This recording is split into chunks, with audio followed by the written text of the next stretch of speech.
이거 활용하시면 됩니다. 예.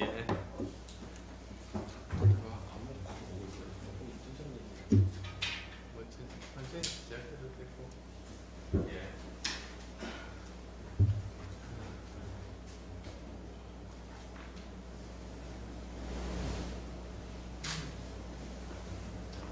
그러니까 1시가 아니라 1시 반이나 2시에 해야 맞습니다. 네, 시간이 너무 애매해요. 지자분들 다 식사하시다가 콕 지금 뛰어오고. 저도 2시인 줄 알고 있다가 1시라 그래가지고 허겁지겁 고치고. 지금 워낙 또 일정이 빡빡하다 보니까 이렇게 좀 땡겨서 잡게 됐습니다. 아니요, 근데 사실 뒤에 시간이 그게 여유가 있었는데 2시에 시작했어도 됐거든요. 네. 근데 왜 1시에 했는지 모르겠네. 여기 오신 분들도 식사를 대충 예, 하셨어요. 아이고. 다음에 2배로 사드릴게요. 녹음되고 있는데요. 또 네. 2배로. 아, 증거가 지금 6개가 남았다. 정말 6개 남았네요.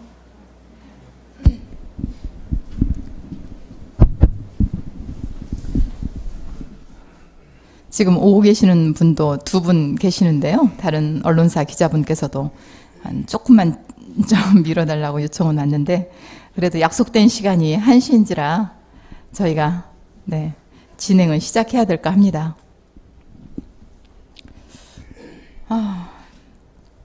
저희가 지금 연이어서 2030 청년 세대를 위한 그런 공약 발표를 지금 4번째 이어왔습니다. 오늘 5번째 청년의 꿈과 희망 그리고 도전을 응원하는 공약 5번째 공약을 발표하는 시간입니다. 젊은 부부가 아이 키우기 좋은 나라, 아동과 여성이 매우 안전한 나라, 안철수 후보가 든든하게 이를 뒷받침할 공약을 발표를 시작하겠습니다.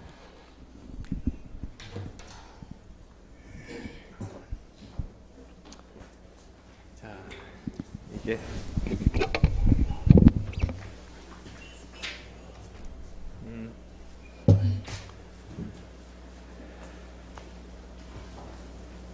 사랑하는 청년 여러분, 오늘은 제가 준비한 청년정책 마지막 순서입니다. 5번째로 청년들이 아이 키우기 좋은 나라를 위한 보육정책, 그리고 아동과 여성이 안전한 나라를 만들기 위한 대책 말씀드리겠습니다. 그래서 크게 2파트로 이렇게 나눠서 말씀드리고자 합니다.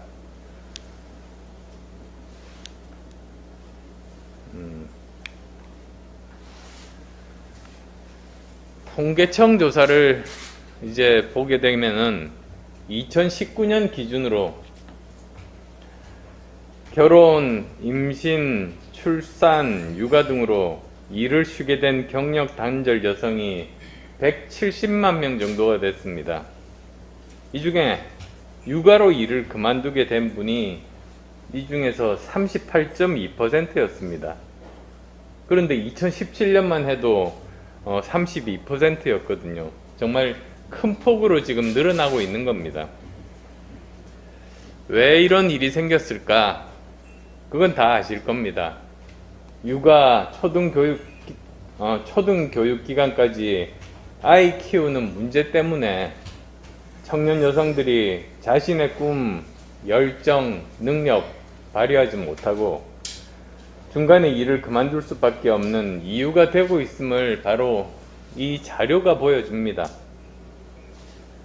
이 문제는 남자, 여자를 떠나서 우수한 청년의 능력을 우리 사회가 활용하지 못한다면 그건 국가 사회적으로 정말 큰 손실 아니겠습니까? 그래서 해법은 국가 차원에서 질 좋은 보육시설 공급, 그리고 초등교육을 돌봄 기능까지 가지도록 만드는 겁니다. 이를 위해서 제가 4가지를 제안하겠습니다. 첫 번째로 독일식 전일제 교육을 벤치마킹한 한국형 전일제 학교 교육 시스템을 도입하겠습니다. 현재 초등학교 돌봄 교실이 학부모들이 선호하고는 계시지만 운영 시간이나 운영 방식에 있어서 만족스럽지가 못합니다. 보통 맞벌이 부부 퇴근 시간이 7시, 8시인데 현재 돌봄 교실이 5시면 끝나지 않습니까? 그래서 저는 이걸 바꿔가지고 학교가 주체가 되어서 원하는 학생은 누구나 참여할 수 있는 한국형 전일제 학교를 도입하겠습니다. 정규 교육이 끝나면 그 다음에 저녁 7시까지 취미활동, 휴식 프로그램, 공동체 형성 활동과 함께 소프트웨어 수업이라든지 논술 토론, 회화 위주의 외국어 교육 등 양질의 다양하고 창의적인 교육 프로그램을 운영해서 미래 교육 혁명으로 가는 그런 계기와 기반을 만들겠습니다. 이를 통해서 맞벌이 청년 부부의 돌봄 문제도 해결되고, 그리고 또 교육 정책 차원에서 공정한 교육 기회를 부여하고, 사회 정책 측면에서는 성장 과정에서부터 공동체 의식을 함양해 줌에 따라서 사회 통합의 기반을 만들어 갈 수가 있는 겁니다. 다음 두 번째로, 정부 부처 간에 이 기능 조정이 필요합니다. 그래서 전일제 학교 교육 시스템 도입을 위해서 정책 일원화 체계를 갖추겠습니다. 지금 방과 후 돌봄 정책을 보면, 여기 보시면 교육부 초등 돌봄 교육, 그리고 복지부 다 함께 돌봄, 지역아동센터, 그리고 또 여성가족부, 방과 후 아카데미, 이렇게 중구난방으로 되어 있습니다.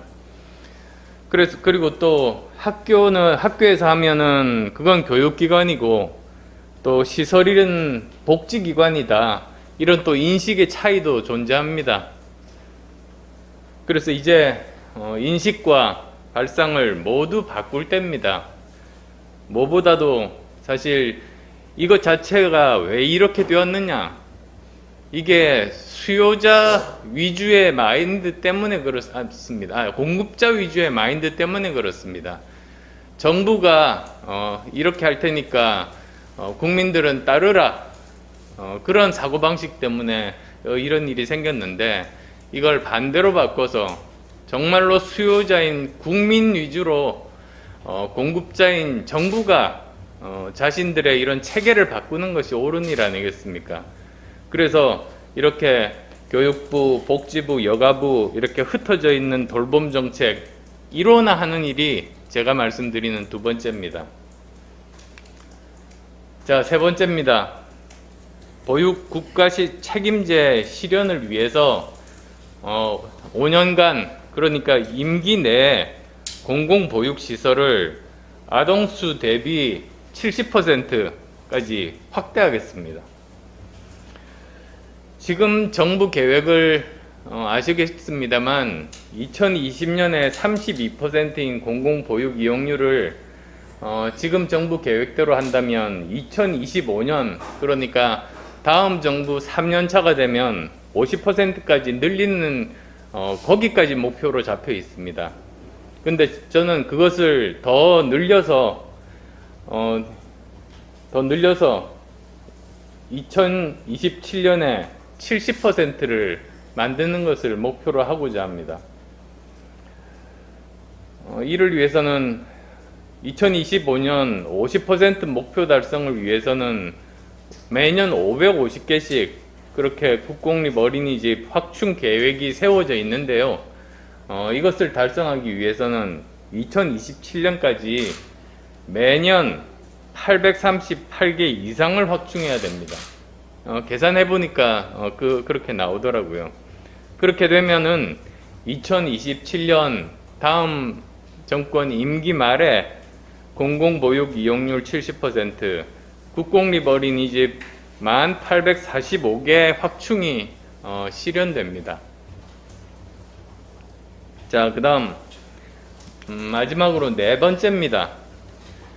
출산 국가 책임제 실현 방안으로 정말 저렴하고 질 좋은 반값 공공산후조리원을 설립하겠습니다.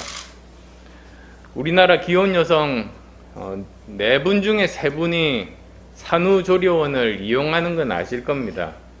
그런데 그 비용이 굉장히 높습니다. 평균 비용 찾아보니까 238만원, 서울은 373만원입니다. 지난해 12월에 보니까 우리나라 산후조리원이 총 501개인데 그 중에서 공공산후조리원은 2.4%인 12개에 불과하고 그나마 한 곳은 휴업 중입니다. 그래서 저는 질 좋은 그리고 값싼 공공산후조리원을 통해서 출산 돌봄 지원을 하는 것이 이제는 국가의 책임이다, 그렇게 생각하게 됐습니다. 그래서 지금 현재 그러면 얼마나 공공산후조리원을 설립할 것인가, 이제 그 문제가 있지 않습니까? 그것은 해당 시, 군, 구의 인구와 출산율을 감안해야죠, 당연히. 그렇지만 그 목표 자체는 기초지방자치단체별 1개소씩 이렇게 목표로 해서 더 좋은 서비스를 제공하고 이용 가격은 반값인 그런 공공산후조리원을 설립하려고 합니다. 그리고 예산이 당연히 필요하겠습니다. 그 예산은 전액 국비로 충당하고 그 다음 운영 예산이 있습니다. 운영 예산은 재정 자립도를 감안해서 국가가 최고 80%까지 지원하는 그런 계획을 가지고 있습니다. 여기까지가 이제 전체적인 젊은 부부가 아이 키우기 좋은 나라로 만드는 4가지 공약입니다. 다음 2번째 주제로 넘어가도록 하겠습니다.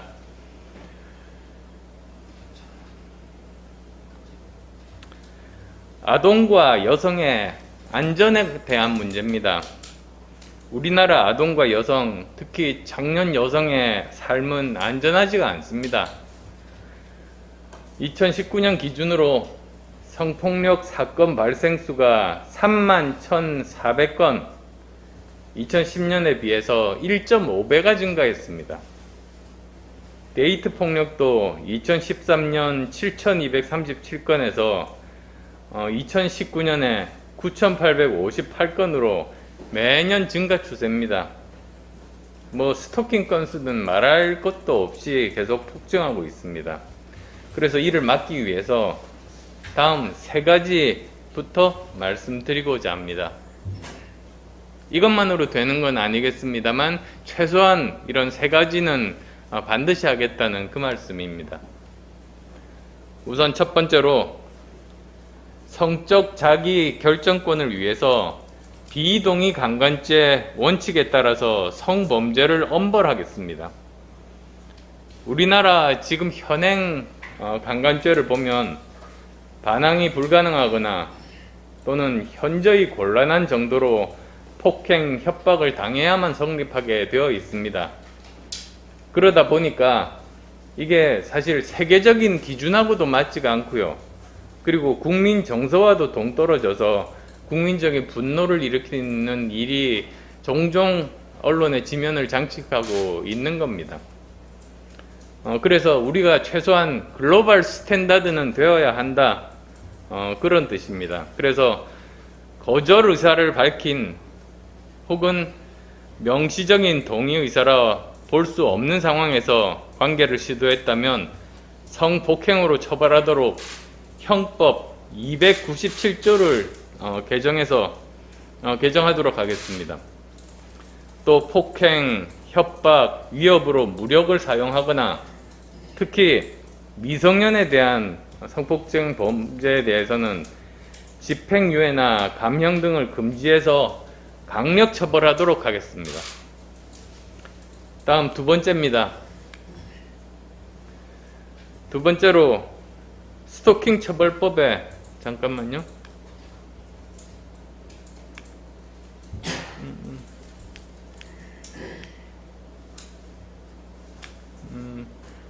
그 슬라이드가 하나 없구나. 말로 하겠습니다. 두 번째로는 스토킹 처벌법에 반의사 불벌죄를 삭제하겠습니다.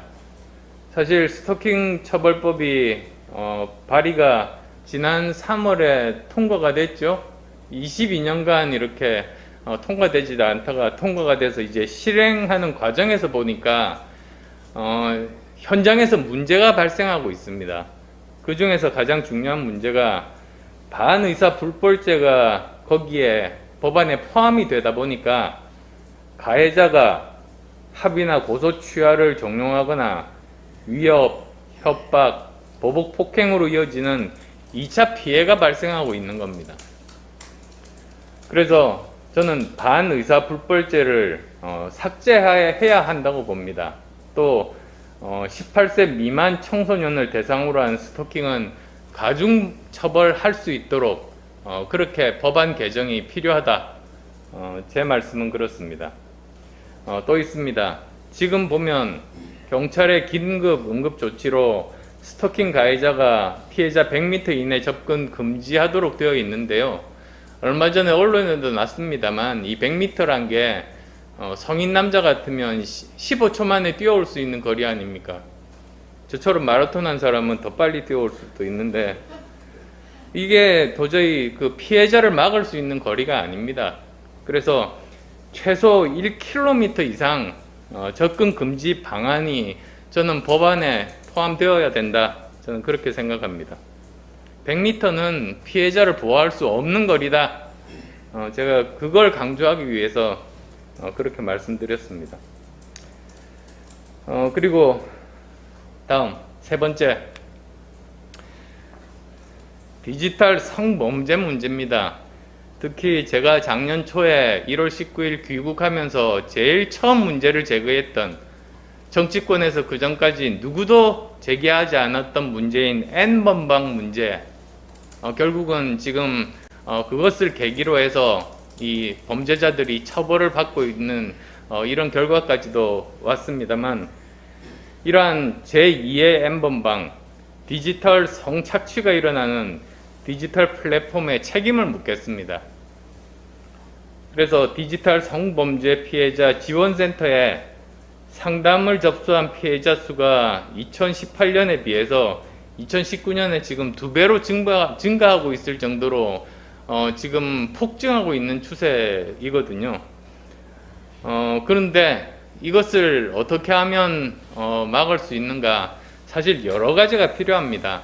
이 플랫폼 자체가 외국에 있기 때문에 외국 수사기관과 공조를 하거나 또는 인공지능을 이용해서 미리 그런 동영상이 올라오는 것을 사전에 이렇게 차단하거나 여러 가지 기술 개발들도 필요하지만, 우선 국내에서 당장 가능한 것이 무엇일까 고민해 봤더니 그거는 이 플랫폼에 대한 규제를 강화하는 겁니다.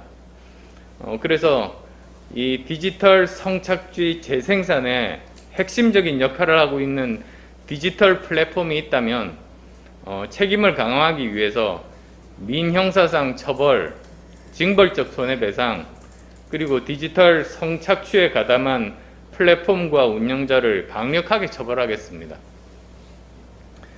이상으로 청년의 출산, 보육, 초등학교 돌봄 정책, 그리고 아동과 청년 여성의 안전에 대한 제 정책 구상을 말씀드렸습니다. 제 구상을 실현시킬 기회를 주신다면 저는 청년 여러분의 꿈과 열정 그리고 도전을 뒷받침하는 튼튼한 다리가 되겠습니다. 전반적인 보육, 복지, 안전 등에 대한 종합적인 의견은 따로 말씀드릴 기회를 가지겠습니다. 고맙습니다. 네. 이상으로 출산과 육아 그리고 여성이 안전한 나라를 위한 청년 공약 5번째 발표 시간을 마무리는 하겠습니다. 이제 여러분, 특히 여성 기자, 언론인 분들의 관심이 좀 많으실 것 같은데요. 질문 있으신 분들은 질문 받겠습니다.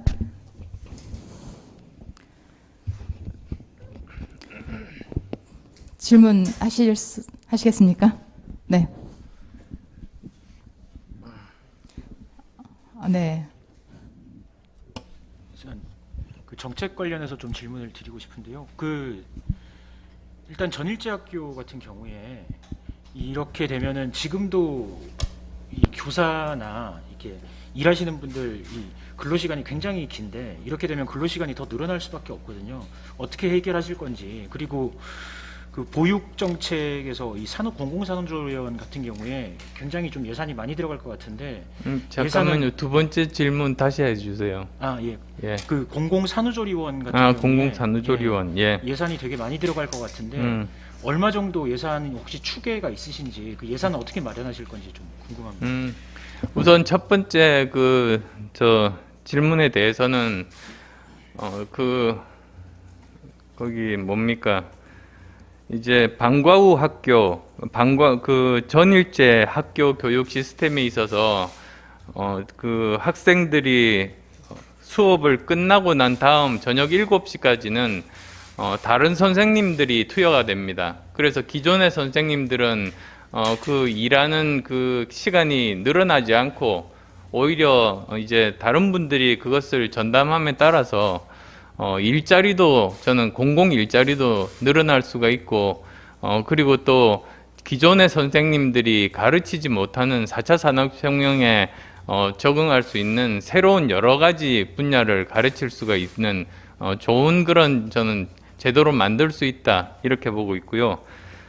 사실 산후조리원 이 부분에 대해서는 저희가 대강 지난번 작년이죠. 작년 총선 때 사실은 공약을 한 바가 있습니다. 그때는 제대로 이렇게 저희 나름대로 추계를 해서 말씀도 드렸었는데요. 오늘 그 자료를 안 가지고 나와서 그거는 제가 이 시간 끝나고 나면 알려드리겠습니다. 네, 다른 분 질문 있으신가요? 네. 네, 대표님.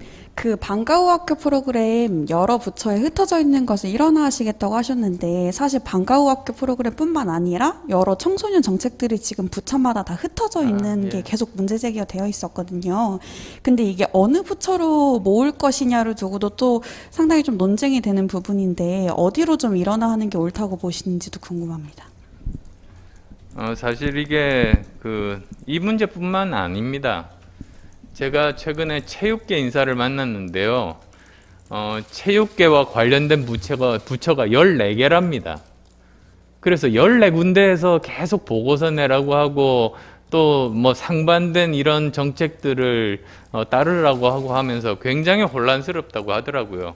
그래서 사실 이 방과 후 학교에 대한 이 문제뿐만 아니라 전반적으로 이제는 좀 부처 간의 조정이 필요하다. 그리고 가장 먼저 할 수 있는 방법은 그 여러 부처 중에서 한 군데를 컨트롤 타워로 만들면 거기서 결정권을 가지게 되면은 그나마 전체적인 예산을 한꺼번에 한 부처로 몰고 이러는 게 사실은 굉장히 어려운 일이라 우선은 컨트롤 타워를 세우는 게 우선 첫 번째로 우리가 시행할 수 있는 방법이거든요. 근데 뭐 여기에 대해서는 사실은 제일 책임이 많은 교육부가 컨트롤 타워를 하고 나머지 여가부라든지 다른 쪽에 협조를 구하는 그런 형태가 우선은 맞지 않는가 생각합니다. 대표님, 그 공약 외에 현안 관련해서도 한 가지 여쭤보고 싶은데요. 오늘 민주당 일각에서는 뭐 대표님과의 공동정부를 비롯한 연대를 좀 고민하는 뭐 목소리도 있다는 이야기가 좀 들려와가지고요. 혹시 대표님께서 이런 부분은 어떻게 보시는지도 좀 궁금합니다. 사실 제가 원칙이 공약 발표하는 자리에서는 현안 질문은 안 받거든요. 가만 근데 또 우리가 공개 일정이 있나요 오늘? 여기까지예요. 그럼 나가서 말씀드릴게요. 여기는 그냥 공약에 대한 말씀만 드리겠습니다. 네, 다른 분 질문 있으십니까? 네. 네. 잘 안 들려요. 비동의 관광제 도입하겠다고 이렇게 말씀을 하셨는데 그거하고 이게 좀 상반되는 게 국민의힘 윤석열 후보가 얘기한 그 성범죄 무고죄 도입 같거든요. 그 성범죄 무고죄 도입 그 주장에 대해서 좀 어떻게 생각을 하시는지. 전반적으로 약간 잘 안 들렸어요. 죄송해요. 예.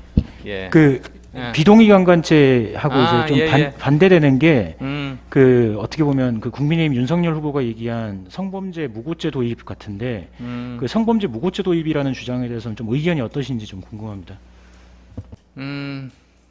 저는 그 내용에 대해서 사실은 뭐 자세히 살펴보진 않았습니다만, 제가 이 비동의 강간제 원칙에 대해서 말씀드린 지는 굉장히 오래됐습니다. 제가 정치하면서도 계속 말씀드렸던 내용이고, 특히 이게 이 정도 수준이 글로벌 스탠다드거든요. 그래서 이 정도 수준으로 저희는 이제는 고칠 때가 됐다. 저는 그렇게 생각하고 계속 이렇게 주장하고 말씀드리고 있습니다. 네. 추가적인 공약 관련된 질문은 더 디테일한 저희가 차후 자리를 마련해서 여러분의 질문을 다시 받도록 하고요. 이상 오늘의 공약 5호 발표 시간은 마무리를 하겠습니다. 참석해 주신 여러분 고맙습니다. 예, 수고하셨습니다.